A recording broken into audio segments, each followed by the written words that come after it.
The following is a DW Ancient Egypt production.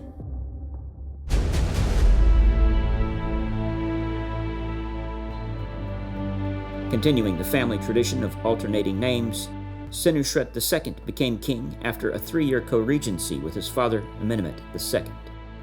Ruling about 19 years, from 1897 to 1878 BC, he continued the expansion of cultivation in the Faiyum region and established a good rapport with the provincial elites during a peaceful reign. Senusret II built his mud brick pyramid at Lahun.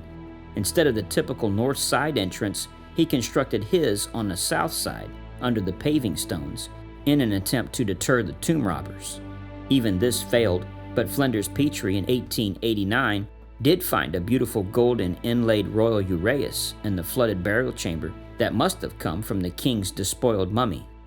The pyramid was built around a framework of limestone radial arms similar to the framework used by Senusret I.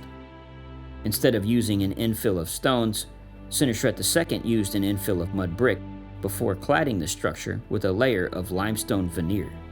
The outer cladding stones were locked together using dovetail inserts, some of which still remain. A trench was dug around the central core that was filled with stones to act as a French drain. The limestone cladding stood in this drain, indicating that Senusret II was concerned with water damage. There were 8 mastabas in one small pyramid to the north of Senusret's complex, and all were within the enclosure wall. The wall had been encased in limestone that was decorated with niches, perhaps as a copy of Djoser's complex at Saqqara. The mastabas were solid, and no chambers have been found within or beneath, indicating that they were cenotaphs and possibly symbolic in nature. Inside the pyramid, the builder's vertical access shaft had been filled in after construction, and the chamber was made to look like a burial chamber. This was no doubt an attempt to convince tomb robbers to look no further. A secondary access shaft led to a vaulted chamber and a deep well shaft. This may have been an aspect of the cult of Osiris, although it may have also been to find the water table. A passage led northwards past another lateral chamber that turned west. This led to an antechamber and a vaulted burial chamber with a side chamber to the south. The burial chamber was encircled by a unique series of passages that may have referenced the birth of Osiris.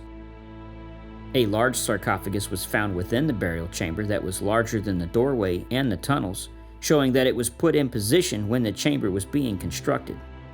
The limestone outer cladding of the pyramid was removed by Ramses II so he could reuse the stone for his own use.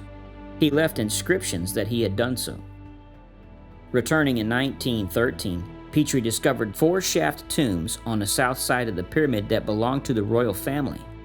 The tomb of Princess Sithathor-Yunet had been robbed, but a niche in the burial site escaped the looters' attention.